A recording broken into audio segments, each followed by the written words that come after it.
Okay, so it said first step for setup was to put the game turn marker on the one track, so I realized I was missing something from the bag, so I took it out of the bag and I rearranged the table so that the turn track is closer to the board so that I'm less likely to bump it off the table by mistake.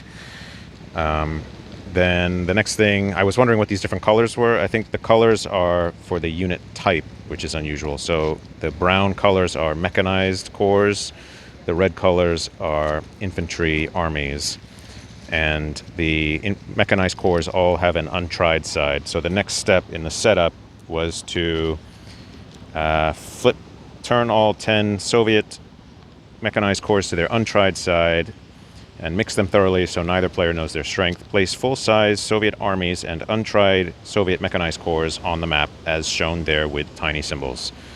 So that would be the stars, I imagine.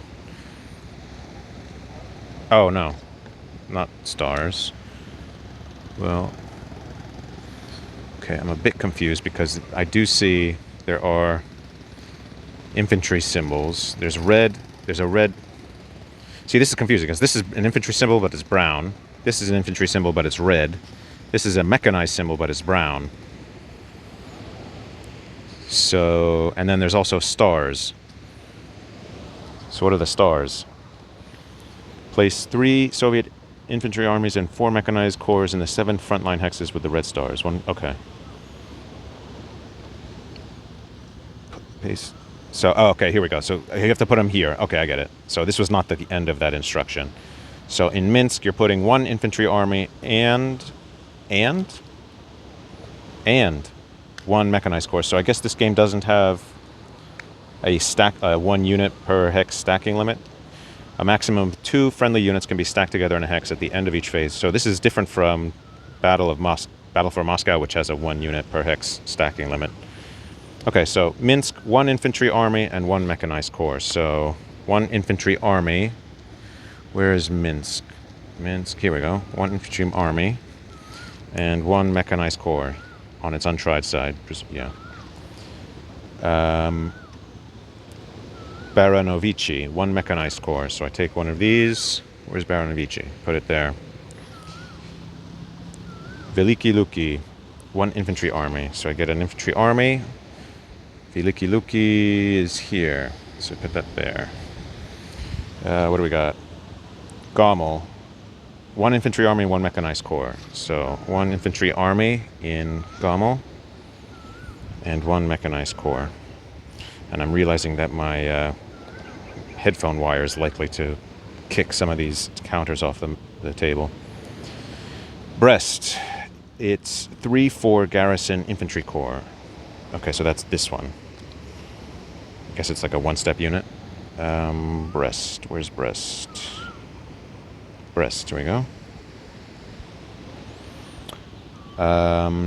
Place 3 Soviet infantry armies and 4 Soviet mechanized corps in the 7 frontline hexes with the red stars. 1 unit per hex. Important. Armies may not be placed in hexes adjacent to another army. Okay.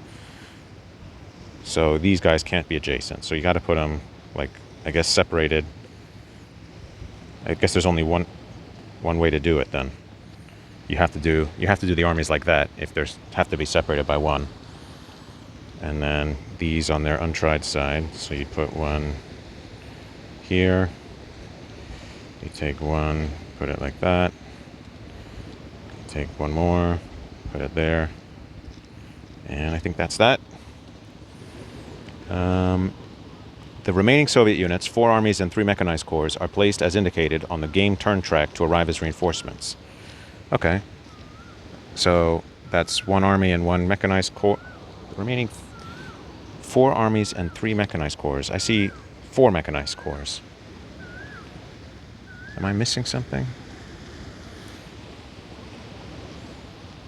This is 1, 2, 3, 7. Oh, yeah. 1, 2, 3. 1, 2, 3. That's. Oh, this is Brest. So that's 6. Wait, hold on.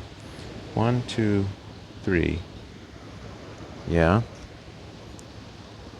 4 mechanized cores. 1 unit per hex. Oh, hold on. Sorry. Okay, sorry. No, I did that wrong. So you flip them. It's not like that. It's like this. And then these go here. Like this.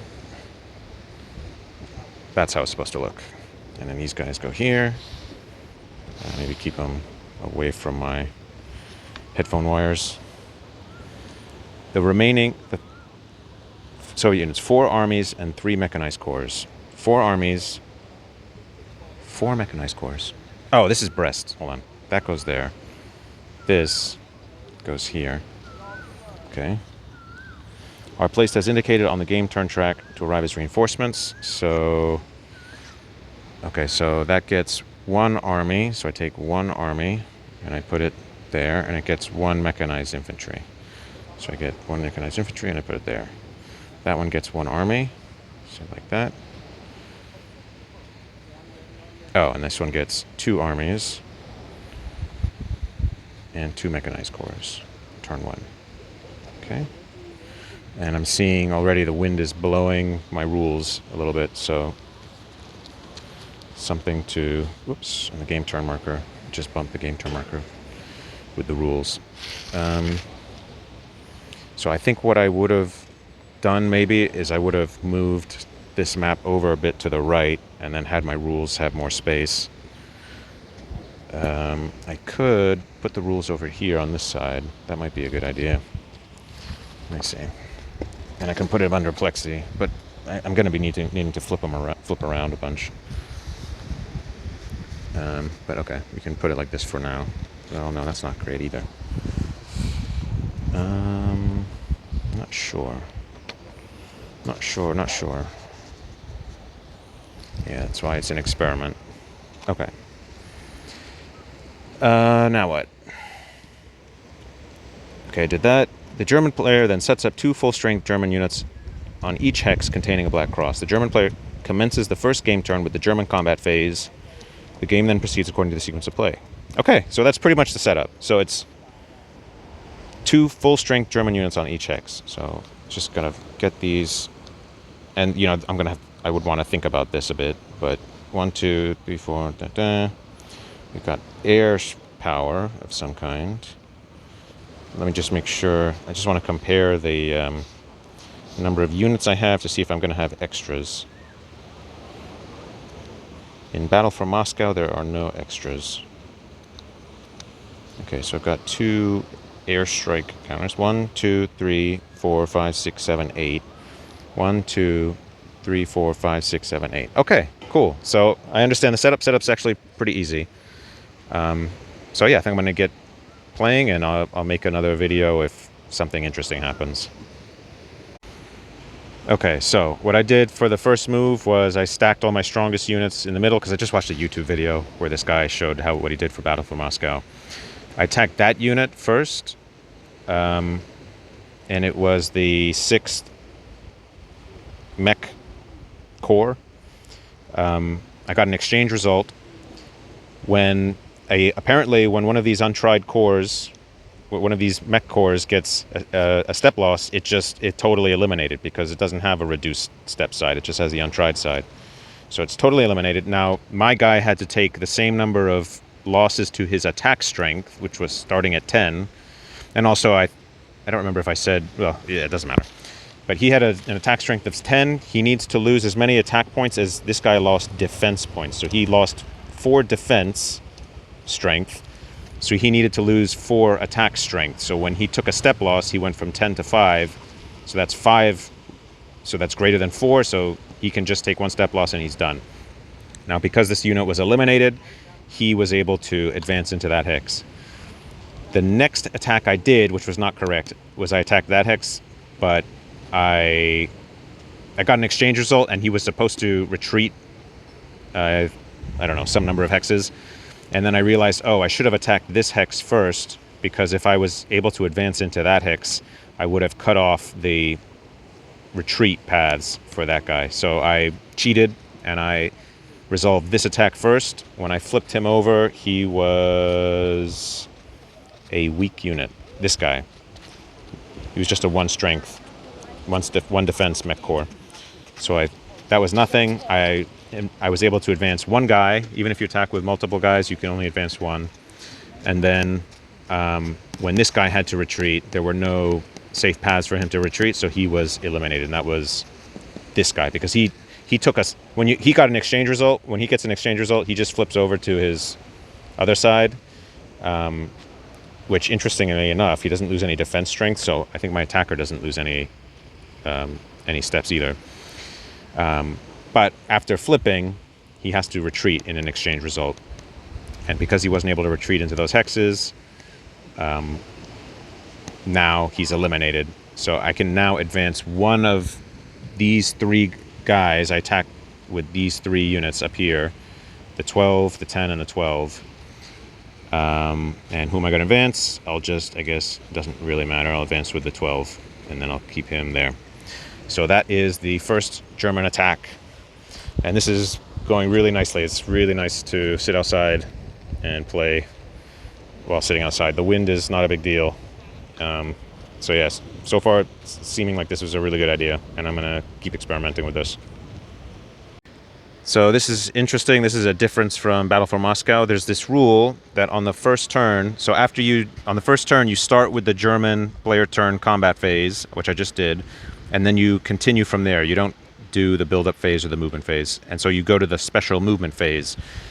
But there's this special rule, just for the first turn, all units can ignore terrain, movement penalties, and enemy zones of control.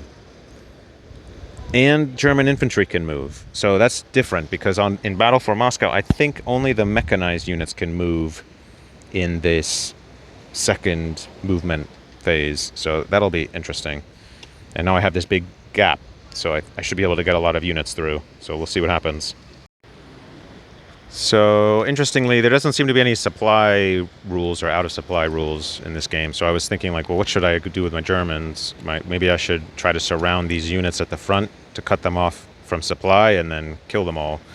But there doesn't seem to be any supply rules, so it seems like maybe the best thing is to just rush for these objective locations and try to hold as many of them as I can. Presumably the Soviets will be getting reinforcements, so presumably I'll want to hold those cities first, and force the Soviets to have to attack them if they want to take them. So I'm just realizing I made an error, which is that I could have used these air support markers. You can use each one once per turn. So I could have committed one of these to one attack and then another one to another attack. So next time. As for the advances, I just did the tank advances. It's looking like if they can move their full movement allowance, the best thing to do is to just surround this city for a turn 2 attack. And then, I still have to move up my infantry. But my infantry, I think, can move half their movement allowance. So going to be trying to rush them through the gap, I imagine. All right, I settled on infantry movement. So the next phase would be the Russian player turn build-up phase, as you can see there. Okay, so there's no build-up phase heading in the rules. It's at I think the last page. What you do is you look at the sequence of play here, and it says Soviets receive replacements and reinforcements, and so you just skip to the end, the last page, and it has a reinforcements section and a replacement section, and basically on the game turn track. So I flipped the game turn track marker to the Soviet side, and oh yeah, so the Soviets are going to get all this stuff, and then also you have these numbers here on the right. Those are replacement points, so you don't get any on the first 2 turns, but after that, you start to get replacement points. So I still have to look at the rules for where these guys come in, but presumably they come in anywhere on the friendly board edge to the east. So for it's what I thought, anywhere on the friendly board edge to the east. My strategy here was because these guys have fewer movement points, I put them closer to this rail line, because the rail line you get like one, it's like one movement point. Where is it? Negates higher terrain costs when moving along, allows Soviet railmen. Okay, I'll have to look at that rule. But yeah, my strategy for the Soviets is going to be just try to get these guys to start to guard these cities, and same with this thing. Because these are untried, I'm more reluctant to, or I don't know what they're going to be when they show up. So I'm thinking maybe I'll put one of each of these in one of these cities, and then I'll put one of each of these in each of those cities, something like that. So Soviet rail movement is very easy. It's during the special movement phase, which is what I'm doing right now. Basically, it's just the infantry units can expend their entire movement allowance, so 4 instead of half, 2, which would be the normal rule, if they spend the entire movement allowance along a rail line. So obviously I'm going to make use of that, so I'll move them, around here, and then these guys will just move by. I think they get the full movement allowance. Let me see. I'll have to look at that. So for the Soviet special movement, I moved this infantry from here to there. I moved this guy from this edge to there. This guy came from this edge. And I moved both mech from here to here because my reasoning was if this stuff starts having Germans around them, they won't be able to move to reinforce here. And then it could be tricky to try to get friendlies over here. So I'm thinking this is going to be maybe harder to get reinforcements to in the future. So I figured I would maybe just give them what I could get right now. So I'm not sure, but that's my thinking. Okay, so I found a blunder. I just realized that I can move these Soviet units here as well. And I just realized that this is it seems to be an objective location. I'm guessing that's what those dashed white things are. So it was a blunder by the Germans to leave this hex, because now this guy's starting out of an enemy zone of control and he can use rail movement. So I can move this guy 1, 2, 3, 4 to here, and then I can shift this guy over 1, 2 into there. So that's, I think, bad for the Germans. And now this guy can move his full 6. I think if he's moving along the rail line, he can avoid the terrain cost of the woods, which is 2 hexes instead of 1 hex. So he can go 1, 2, 3, 4, 5, 6, something like that. Or maybe put him here. This guy can go 1, 2. So that was a mistake to leave that untaken. This guy can go 1, 2, 3, like that. So yeah, maybe a blunder by the German side. Whoop, there goes my rules. Yeah, gotta bring a paperweight for my rules.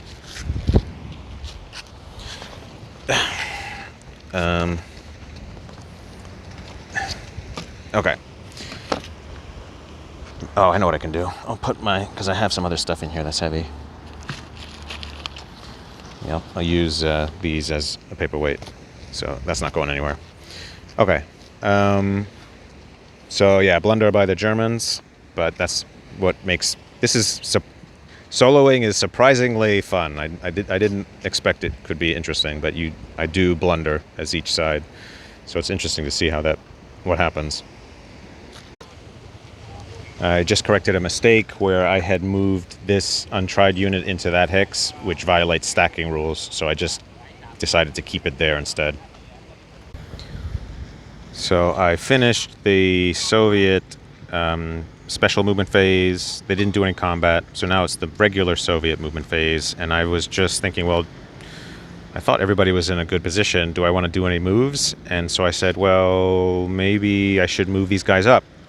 So I looked at the terrain effects chart, and I saw that swamp reduces the odds by a column when attacking, and a river reduces the odds by a column if all the guys are attacking. So if you're defending here, you're in swamp, and you have the potential that the guys are going to be attacking you from across a river. So that could be a huge advantage. So it feels like it maybe makes sense to try to move up at least these guys, maybe that guy as well, into these hexes as much as possible. As for those guys, I mean, it's not a major city, so I mean, so there's no combat effect there, so it's not a great place to be defending. But on the other hand, they're in a painful place for the Germans, so, and it's not going to be easy for them to get out of there.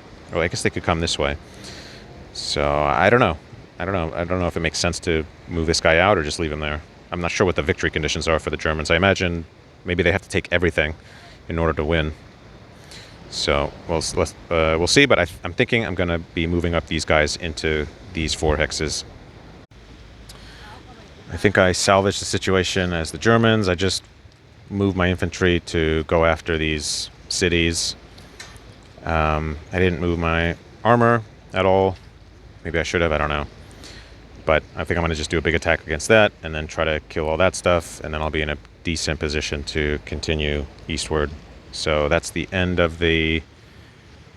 There was nothing to do. So the housekeeping phase, it's easy in the rules. There's no section for the housekeeping phase. You just look here. Just advance the game turn marker, or if the last turn was played, stop and determine the winner. So that was nothing. And so then Germans didn't receive any replacements or reinforcements. Movement was just what I described. So now it's going to be the combat phase, and I'm going to see what happens. So I was about to resolve this first attack, and I said, oh, that's gray. Does that gray mean that it's a major city? And I looked at the terrain effects chart, and I saw, no, it means it's a fortification, so it's even worse. So that's 2 shifts. So I probably didn't move up enough force to deal with this. So we will see what happens. I flipped the unit, and this was a 2. So that's going to be 6, and then with 2 shifts. So that's going to be pretty bad, pretty hard to crack.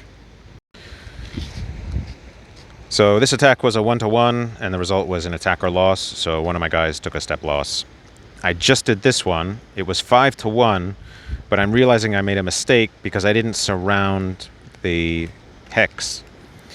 And as a result, this guy got a DRL result, so he has to take a step loss, but then he has to retreat. If I had him surrounded, I would have eliminated all of the units. So I don't know if I want to correct my mistake. I think I'll just play as I did with the mistake. So yeah, we'll just say this guy was the step loss, and this guy's going to retreat. I think it's like 2 hexes. Let me see. DRL, DR result. It must retreat as in the DR result. Yeah, 2 hexes. And they have to be, right, avoid. Yeah, okay, so it's the same as Battle for Moscow. So turn 2, German special movement phase. I decided to move. I thought I saw an opportunity with these tanks to try to cut in behind them, the Soviets, because they had kind of left this area unguarded. And I saw that once I got into that swamp hex, I could move along the rail and just pay 1 movement to get through there. Whereas during the Soviet phase, I was thinking, oh, there's like a bunch of swamp here. They're not going to be able to get through easily. And now I realize that actually, no, the rail is going to make it easy to get through. Otherwise, I moved up 2 tanks up there to try to hit that side. I'm trying to avoid this river line. I'm thinking I'm just going to come in from the sides and try to come in like that. And otherwise, I moved up my infantry a bit. This guy, I don't know where he came from. I think he might have come from attacking here. So maybe I should have... well, I could fix that next time. And yeah, I moved him here to prevent this guy from being able to retreat next time. And these guys, I moved up some help here. This 1-7 strength unit, I moved him over here, and I moved these guys over a bit to try to kick this guy out next time. And I also started rotating my units to keep track of who moved, because I noticed I started getting confused about who I had moved and who I had not yet moved. So it's now the Russian player. It's still turn 2, Russian player turn. The build-up phase, they got these 2 guys as reinforcements. So I put them here, and I moved them into I moved them to this hex, thinking, okay, well, keep them behind the river. The Germans won't be able to advance into that hex, so river seems like the best defensive position because this is not defensive terrain. And if the Germans get into that hex, then I don't get the benefit of the river. And then I didn't want to... I guess I might want to move this guy. But then I started thinking about my combat phase, and I thought, you know what? I could maybe move both of these guys in to attack this guy, and then I could move them back to where they were. So I could maybe get good odds for an attack against this guy, because he's alone, and then retreat them. So that would be a nice counterattack. That's a good example of a Soviet counterattack. I don't know how historical that is, but...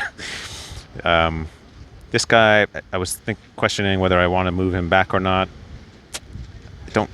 I don't know how to make that decision. Because it doesn't seem... like, obviously I don't want him to die, but if I retreat him back, the Germans can basically get him into the same situation he's in now. So this is not a great situation. I might want to move somebody over to help him out. Maybe that's the best idea. Maybe retreat him back and then try to get one of my other guys in to give him some backup, because it's looking like I'm not going to get attacked here. So I might want to shift my guys a bit. And I don't think he can do a whole lot at the moment. So, yeah, I'm not sure what to do with him yet. So these are the Soviet moves I've decided on. This is, again, special movement phase. These guys are all concentrating to attack and try to eliminate this guy. I retreated one army to that hex. I couldn't get it all the way to there. So the Germans could come in on that hex and then negate that bonus. So that's not great. I was thinking about whether I should just maybe try to attack this guy instead, because I could get 2-1 because he's in the open. So I don't know, maybe I should do that instead. He doesn't attack that well, but I don't know if he can get replacements. So maybe that's a good reason to try to get rid of him. So yeah, I'm not totally sure what I want to do here yet, but that's kind of what I'm thinking. The rest of my guys can't really move, so I can't really do anything with them. Yeah, I changed my mind with the Soviets. I just realized, this is the special movement phase. They can move again, so I can have them come in here to attack, and then I can just retreat them back to where they were, and it's kind of like a free attack. So I think that is what I'm going to do instead with them. So now I just need to resolve these 2 attacks. Okay, a few things. So the first thing I was checking, I rolled for this one. I think it was 4-1 or 5-1. I don't remember. But I rolled a 2, which was like a DR. So I think it was 4-1. And I was asking myself, well, can he retreat through this hex? I hadn't thought about that. And my interpretation of the rules is that he can retreat through that hex, but he will take a step loss because he is considered to be in the zone of control of this unit. So I guess he would take a step loss for this hex, and he would take a step loss for that hex, so I guess he would be eliminated for that reason. But then the next thing, I was reading the rules, and I was looking at the stacking limits rules, and there's a rule, I didn't see this before, but only one army level unit can be in a hex at the end of a phase. So I think this is illegal right now, because at the end of the special movement phase, there would be 2 armies in one hex. So I think what I have to do is, I think this guy was here like that, and this guy was there. I think what I need to do is, this guy has to go 1. Oh, he can't. He doesn't have enough movement points to go like that, because that's 2, 3. So this is the special movement phase, so he can only move 2 movement points. So I don't think he can come up. I think he's going to have to stay there. These guys can go like this. They can go 1, 2. One guy can go like that, and the other guy can go 1, 2, like that. So still 2-1 attack. That's not bad. But yeah. And I think that is going to be it. So I have not resolved this one yet. I was still in the process of resolving the retreat for this one. So this guy's gone. And I forgot again to use these air support markers. So yeah, I can advance one guy, but I don't want to, so I'm not going to do that. And these guys, so I'm going to resolve this one now. So it's, yeah, 2-1. So roll my super tiny die. It's a 5. That's bad for me. No effect. Okay, that's not too bad. And that is the end of the Soviet combat phase. Okay, so this is interesting. These guys, I'm retreating back. My thinking here is that if I retreat them like this, no German unit can get into that hex because it'll have to stop. It won't be able to get into that hex to attack next turn because the unit will have to stop here. It could, use its its normal move to go into one hex and then its special move to cross. But it won't be able to attack either of my units next time, and then I can counterattack it next. So that's good. So I'm happy with that. This guy is here just to prevent units from like slipping in that way. I don't know how important that is. And I'm leaving this open because I'm thinking that the German units, they're not going to have enough movement points to come in this way.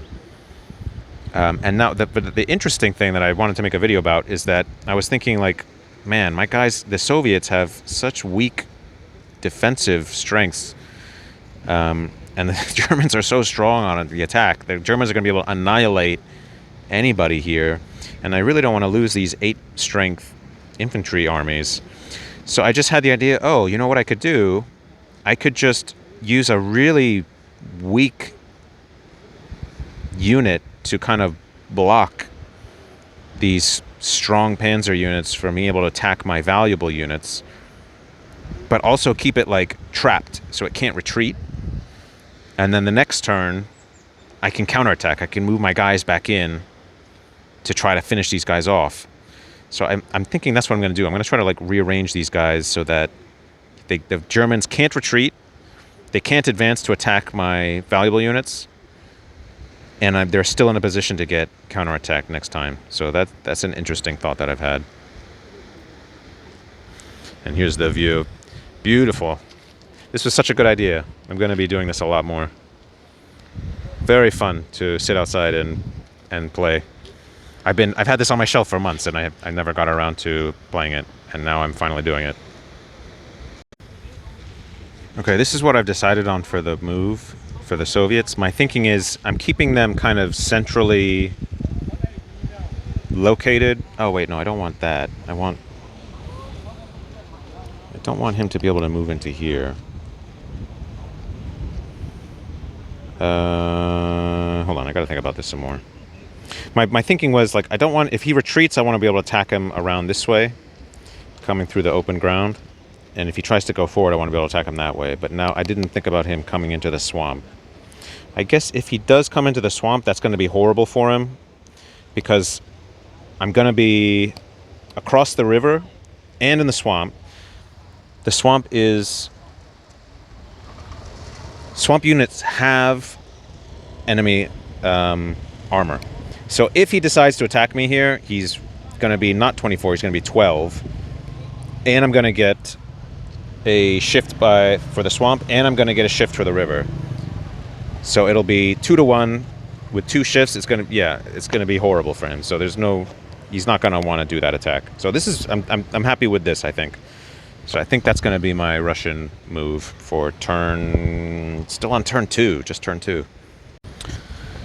So turn 3, Germans, they're not getting any reinforcements or replacements. I just took a look at the map and I was thinking, like, what do they do? I'm thinking they should just really try to kill off these units and then just try to move the infantry up and try to just escape alive with the armor. So I'm not seeing any great attack opportunities, so maybe just protect these units, maybe even retreat them a bit. Maybe use them to attack these guys to make sure that they're eliminated.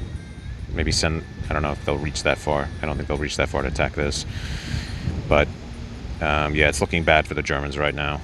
So I think they're going to have to like pull back a bit. So the German movement, my thinking is this. With this guy, I forgot as the Soviets, what I could do as the Germans is retreat him here, or move him here, attack that unit, and then by attacking and destroying that unit, I could free myself up to escape. So that's what I'm going to do here. Over here, I moved my armor back and actually behind this unit, and by doing that, I'm able to keep this guy surrounded, so any retreat results will destroy him.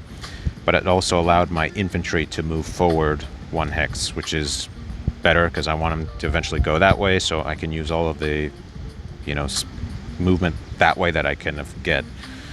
I also moved 1 infantry unit from, I think, here down 1 or maybe 2, I don't remember, down here to help to destroy this guy. Over here, I didn't do anything as far as I can remember. So that's the situation.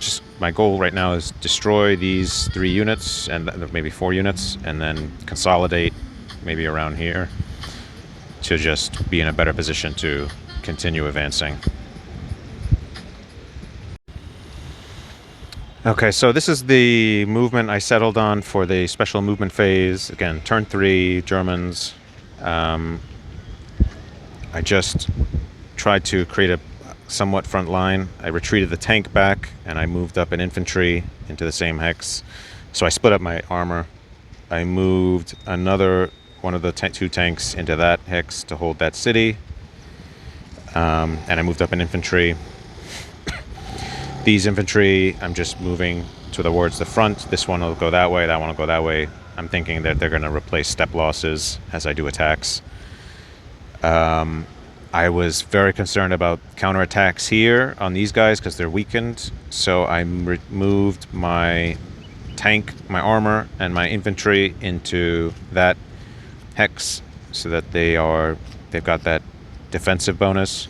And I retreated this guy all the way back here so that he's hopefully, out of reach of the enemy. But I still have somewhat of a front line, sort of. I mean, I figured if I had him here, he's more within range of the enemy infantry to come up to attack him. So here he's out of range. 1, 2, 3, 4. Yeah, he can't get attacked. I did not take this guy out. I don't know if I mentioned that before, but it was an attacker loss result. So I moved another armor, my 10 power armor, back from here to come back here and help out to destroy the armor. My remaining units still had a 4-to-1 ratio of combat power, but it's 2 shifts for the fortifications, so that goes down to 2-to-1. And these guys have a bunch of steps. It's like 3 steps of stuff. So yeah, so I brought in that guy to hopefully finish that once and for all. So yeah, I think that's going to be it for my special movement phase. So for the Russian reinforcement phase, this is their... Oh, they also get replacement step. I have to do that. Just notice that. So I put the reinforcement there. My thinking is this middle part is something I think I want to reinforce. I think I can shift this guy down if I need to. So I think that's why I put him there. So let me figure out how this reinforcement works, because this is the first time I'm doing that. Replacements, that's what they're called. Okay, so I just read the rules on replacements, and they work the same as in Battle for Moscow. So I've got a lot of potential replacements. So I can either place a reduced step army, and I can put it in any city that's in communication, has a supply line to the board edge, which is awesome. Or I can place one of these mech cores, except for this one, the 6. That one, I saw there's a rule where once that guy's dead, he cannot come back on. So that was good for the Germans to take him out on the first turn, just by luck. But I might want to bring this guy back to counterattack with him. What I've learned, these guys are nice because they have the longer movement, so it's easier to counterattack with these guys. If you see a weak hanging German unit, you can swing these guys around to help out for a counterattack. But I think and it does say that you can only bring on 1 mech corps this way per turn.